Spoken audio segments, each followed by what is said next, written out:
नमस्कार आप सभी दर्शकों को पंडित ज्योतिषाचार्य भूपेश जोशी का राधे राधे।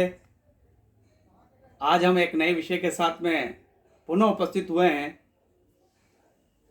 जैसा कि आपको यहाँ दिखाई दे रहा है कि किए गए कार्य का सम्मान नहीं या विवाह में कोई बाधा आ रही है तो गुरु चंडाल दोष तो नहीं। इसको समझें और इसको जानने का प्रयास करेंगे और ये किस घर में कहाँ पर क्या प्रभाव डालता है और उसके क्या उपाय हैं, इसको पूरा समझेंगे ताकि किया गया आपका जो कार्य है उसका आपको सम्मान मिले। विवाह में यदि कहीं बाधा हो रही है या दाम्पत्य जीवन में अगर कहीं बाधा हो रही है तो उसे किस प्रकार से हम दूर कर सकें, इन सब प्रश्नों के साथ में हम आज हाजिर हुए हैं आपके सामने। तो शुरू करें। सबसे पहले पहचान करें कि ये गुरु चंडाल दोष होता क्या है। जैसा कि इसके नाम से ही ज्ञात हो रहा है, गुरु और चंडाल। गुरु को हम सब समझते हैं, लेकिन यह चंडाल का मतलब होता है राहु। इसका मतलब है गुरु और राहु की यदि युति आपके लग्न कुंडली में या नवांश कुंडली में बन रही है तो आप एक दोष, इसका नाम गुरु चंडाल दोष से ग्रसित है। यह दोष प्रत्येक घर में अलग अलग प्रभाव डालता है और इसका उपाय भी अलग अलग है। यदि गुरु चंडाल दोष आपकी कुंडली में है तो यह देखें कि गुरु की डिग्री कितनी है और राहु की डिग्री कितनी है। यदि गुरु की और राहु की दोनों डिग्री में 7 से 8 डिग्री का अंतर आता है तो इसका मतलब ये दोनों दोष जो है वो ज्यादा प्रभावित करेंगे। गुरु की डिग्री 0 डिग्री से शुरू होती है, यह बाल्यावस्था से शुरू होता है और 30 तक चलता है, जबकि राहु 30 डिग्री से शुरू होकर 0 डिग्री तक आता है। 30 डिग्री राहु की जो है वो बाल्यावस्था होती है। इसका तात्पर्य इन दोनों की डिग्री को, अंतर को समझें।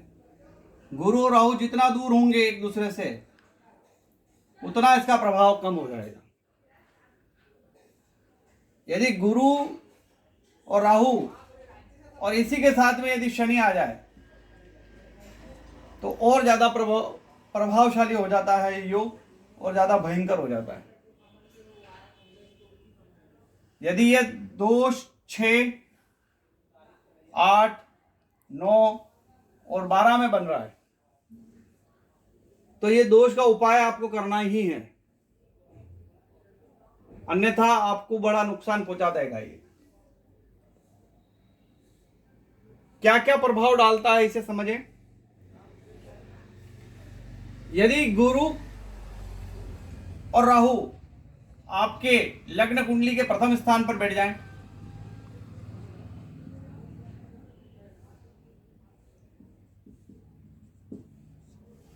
तो ये आपको शारीरिक पीड़ा देना शुरू कर देते हैं। शारीरिक कष्ट आपको प्रारंभ हो जाता है, शरीर कमजोर होने लग जाता है। 2 में अगर ये लग गया दोष तो वाणी को दूषित कर देता है। तृतीय हाउस में बन जाता है तो आपके रिश्ते नातों को, भाई बंधुओं के साथ संबंधों को बिगाड़ देता है। यदि चतुर्थ भाव में बैठ जाता है तो यह आपकी माता और ससुराल पक्ष में सासू जी से संबंधों को खराब कर देता है। पंचम भाव में बैठ जाए तो संतान में बड़ी बाधा कर देता है। षष्ठम भाव में बैठ जाता है तो यह आपको दुश्मनी पैदा करवा देता है बोलने से। याद रखिए, बोलना आपको बहुत समझ के है यहाँ पर। इसके हम उपाय समझेंगे, उस समय इस चीज को समझेंगे। सप्तम भाव में बैठ जाए तो आपको विवाह में तकलीफ आने लग जाती है, विवाह में दिक्कत आएगी। अष्टम में बैठ जाए कष्टों में वृद्धि करता है, लंबी बीमारियां और गंभीर एक्सीडेंटों का भी योग बना देता है। यदि नवम भाव में बैठ जाए तो भाग्य की वृद्धि को रोक लेता है। 10वां भाव कर्म स्थल पर बैठ जाए तो कार्य स्थल पर बड़ी परेशानी होती है, झगड़े हो जाते हैं। लाभ भाव में बैठ जाए तो लाभ की स्थिति नहीं बन पाती है, और 12वें में बढ़ जाए तो व्यक्ति खर्चीले और नशे का आदी भी बन जाता है। ऐसे योग यदि आपके बन रहे हैं तो सबसे सरल इसका एक ही कारण यह है कि आपको आपकी दोस्त जो हैं वो अच्छे बनाने हैं। आपके दोस्त अच्छे बनने चाहिए और आपके नेचर में थोड़ा परिवर्तन करना पड़ेगा। यदि आपने आपके दोस्तों का गलत संगत में आ गए आप दोस्त के, तो ये योग आपको नशा कराना सिखा देता है, ऐसा भी प्राय देखा गया है।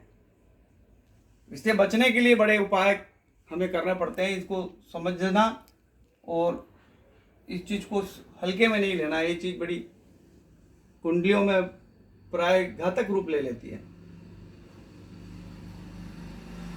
इसमें दोस्तों की संगत अच्छी रहे, वाणी पर कंट्रोल रहे, बड़ों का सम्मान, गुरु का सम्मान, माता पिता का सम्मान, और व्यक्ति बोलने से पहले सोचे कि क्या बोल रहा है।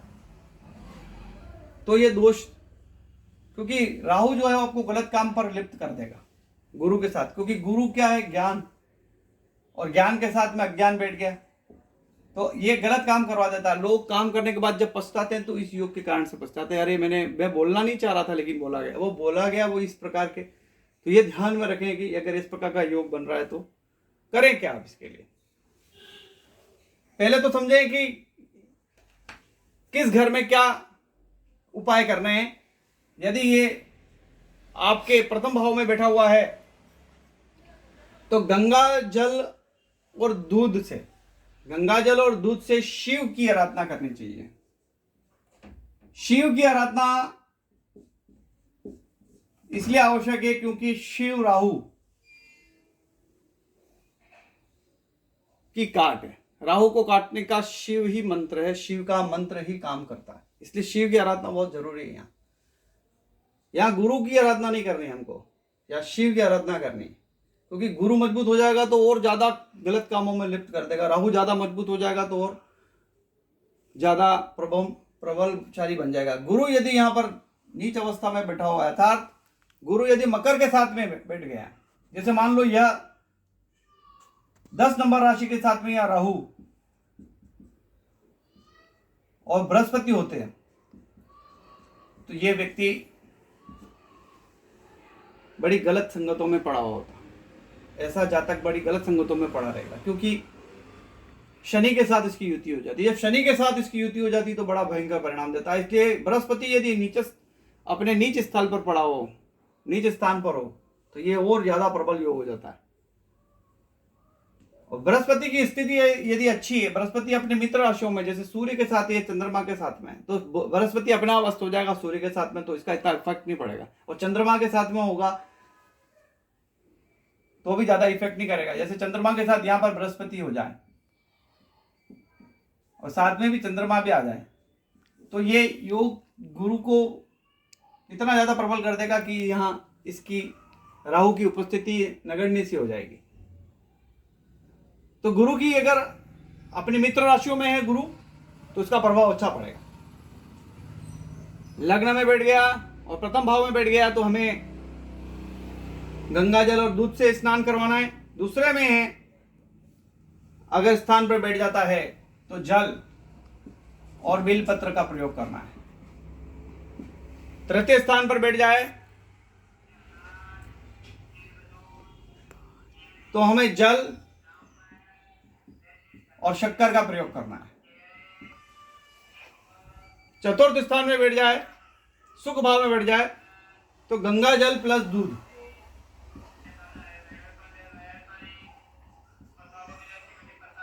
दूध का प्रयोग करना है, इनको चढ़ाना है शिव को।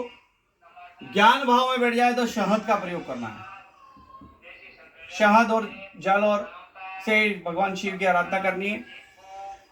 यदि षष्ठम भाव में बैठ जाए तो गन्ने के रस से, गन्ने के रस से शिव की आराधना करनी है, शिव को चढ़ाना है। यदि सप्तम भाव में बढ़ जाए तो दूध या घी, दूध प्लस घी या दूध प्लस हल्दी, इसका प्रयोग करना है।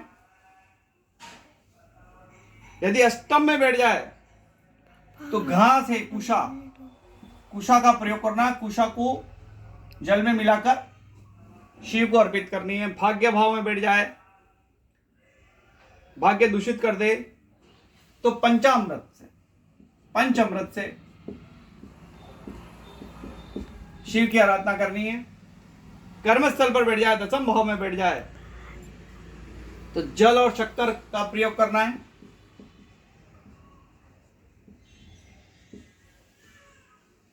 और यदि लाभ स्थल पर आ जाए एकादश में, तो गुड़ और गन्ने का रस।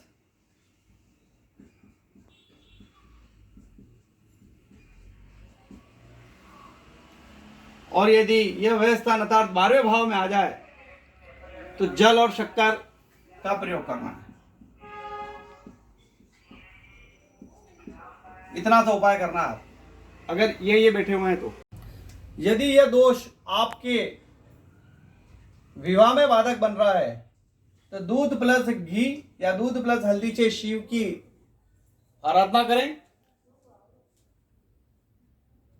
और यदि आपकी पत्नी के बन रहा है, तो पत्नी को, और आपके बन रहा है, जिस जातक के बन रहा है, जिसकी कुंडली में बन रहा है, उसे ये उपाय करना है। क्या उपाय करने? मार्केट में मिलते हैं जो, उसे करना है, दूध से धोना है और उसे सुखाना है और 43 दिन लगातार बहते पानी में उसे प्रवाहित करना है। जिनका विवाह नहीं हुआ है उन्हें भी, और यदि विवाह हो चुका है और आपके घर में विवाह से संबंधित परेशानी आ रही है, झगड़े हो रहे हैं, पति पत्नी में बन नहीं रही है, तो ये जौ का उपाय करें। जौ को दूध से धोएं और उसको 43 दिन तक बहते पानी में प्रवाहित करें, थोड़े थोड़े। दूसरा क्या करना है? गाय, जो गाय है वो जहां पानी पीती है, जिस पात्र में पानी पीती है, उसका झूठा पानी लेना है और उसमें मंगल की वस्तुएं, मंगल की वस्तुएं आप समझते हैं, जो भी हो, उसको उस पानी में, गाय के झूठे पानी में से निकालें और उन्हें दान करें। तो ये दोष विवाह और विवाह करने के बाद बने हुए दोषों को दूर करता है। साथ में शास्त्रों में लिखा गया है कि भगवत गीता का 11वां अध्याय का ध्यान करना है और उसको पढ़ने से भी ये दोष दूर होता है। साथ में एक चीज ध्यान में रखें, जो राहु का रत्न है गोमेद, यदि ये दोष आपके कुंडली में बना हुआ है, तो राहु का रत्न भूलकर भी धारण न करें, अन्यथा बड़े गंभीर परिणाम इसमें निकलते हैं। इसलिए राहु का रत्न ध्यान में रखें, पहनना नहीं है इसमें, इस दोष में नहीं पहनना। और शिव आराधना करें, शिव की आराधना करने से ये दोष बहुत दूर हो जाता है। तो यदि आपको ये बताए गए उपाय अच्छे लगते हैं, पसंद आया ये चैनल, ये जो टॉपिक आपको अगर समझ में आया है और आप ऐसे ही और किसी कॉन्सेप्ट को समझना चाहते हैं, तो आप डिस्क्रिप्शन बॉक्स में लिखें। इस चैनल को शेयर करें, सब्सक्राइब करें और ज़्यादा से ज़्यादा लोगों तक ये बात पहुंचाएं। आप सबको पंडित ज्योतिषाचार्य भूपेश जोशी का राधे राधे, जय श्री कृष्ण।